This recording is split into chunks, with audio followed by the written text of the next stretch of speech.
Ekomra shebedwom ne ahwebedwoku a omo etoto edom ano nipa omampani abom din se asoa ahodo no anase ministries ahodo no omunkodi djuma eho na owura Godfrey Dame oko attorney general ono na omampani ebo ni din se onko ne etoto na no na Agyapa honsem ekopie wombisa ne se Agyapa deal no special prosecutor Dr. Owura Martin Amidu ekeka honsem ne ade na sa asem na okeka ye no eyensem na ehu hia fact asene ade wom sa asem no wano yi eho enesen withdrawals from Agyapa deal.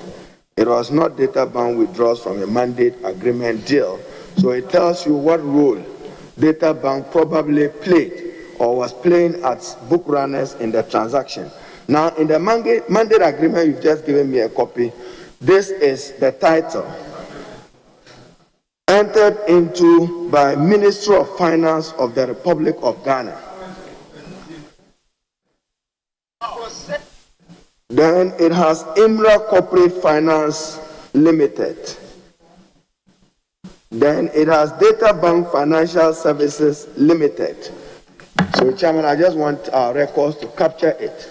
This is the mandate agreement. Yes, no. All that already. Oh, he himself repeated them. All of yes, I know. I'm referring to it now, and I'm just establishing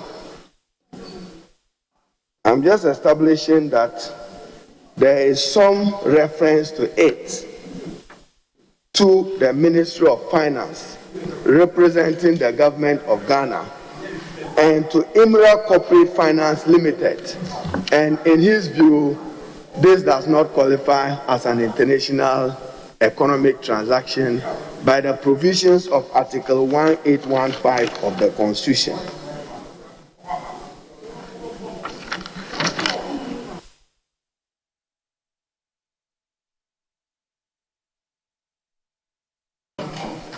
I guess that's the end for the minority leader, the ranking member. Yes, Chairman, but... Thank you very much. After 6.5 hours, I have the copy for me, Honorable Deputy Attorney General nominee. Yes, sir. There are some petitions brought to this committee. I've read them. None of them is alleging any specific misconduct on you. By you. One is by one Madame Frida Daku, which is saying that he did a case against her husband, but he tried to execute against her account. Why did you do that? I think quickly, I will just indicate that the Kindly be brief. We'll give you 6.5 hours of our time today to make them short, crispy. I'll make it very brief, and I'll quickly indicate that the case I did, or the cases I did, were actually against both Madame Frida Daku and her husband. Indeed, my client, the late Lene Iti Kwashi, had gifted a piece of land to his wife. The land is at East Legon, and the land was trespassed upon by Madame Frida Daku's husband. So my client's wife, a rate was taken out in her name. The case is Comfort Kokokwashi versus Amidu. The judgment was given on 2209, 2nd July 2009. I have a copy of the judgment I can give to the committee. The committee will note that the judgment was entered in favor of my client after trial, and damages in the sum of 50,000 Ghana cedis 2009 were awarded. The chairman, after that, the defendant judgment debtor sought to set aside a judgment, and by another ruling dated 14 May 2010, the High Court dismissed the application. I have a copy of the judgment of the ruling. I can give it to the committee as well. Subsequently, we went into execution. I think even before we went to execution, they made another application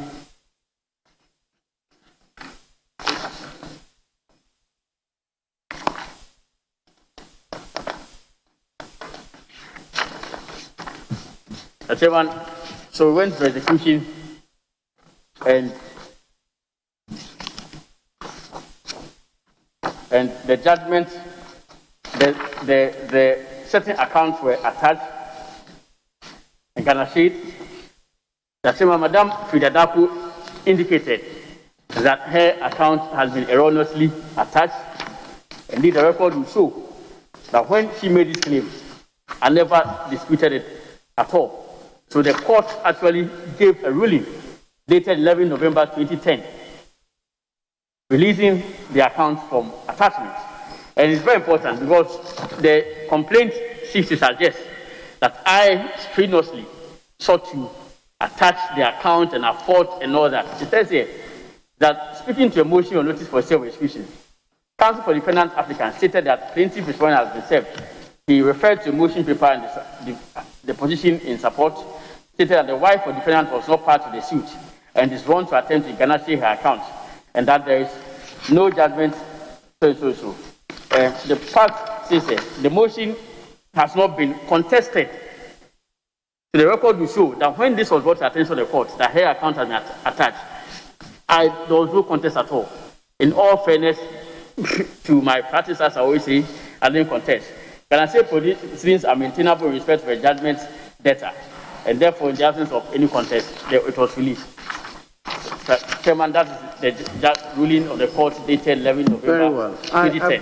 But interestingly, Madam Fridadaku, after this, then filed a case indicating that she owned the land, the same land that we had won judgment to respect thereof. And the High Court on 7th March 2013 was raised an objection and all. Madam Fridadaku filed an application for interlocutory injunction. In opposition to the application for injunction, I raised an objection to propriety of the suit. The objection was dismissed. The fundamental problem that one may have is that even though Mr. Amidu indicated that he was conducting risk assessment, which of course will entail examination of a specific transaction and its future hazards that transaction may represent. Upon the presentation of that report, of course, he did not owe a duty at all to present a report to the President. I did not see where at 959 that mandated the special prosecutor to present a copy of the report to the President. That's the step he took. He presented a copy of the report to the President. And in doing so, he himself spelled out the rationale for doing so.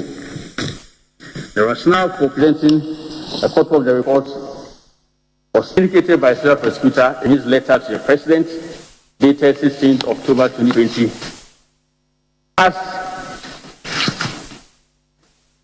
informed by the fact that whatever he did was supposed to guide future actions. Chairman, just sorry, Minister nominee, just hold your breath there. I'm indulging the chairman. You are saying that the special prosecutor was not required to present the report to whom?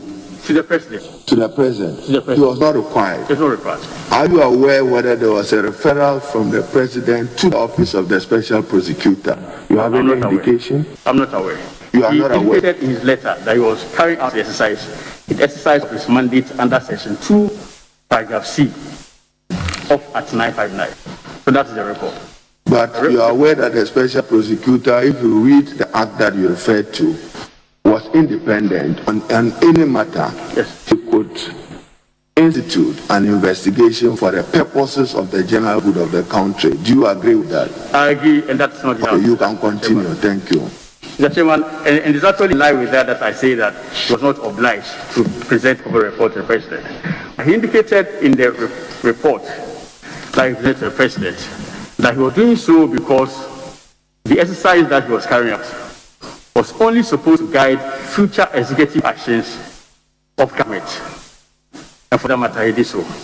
Now the little fundamental issue I have is that if a report of this nature is prepared and is supposed to guide future executive actions of government, and same is presented to the President, and then upon the perusal of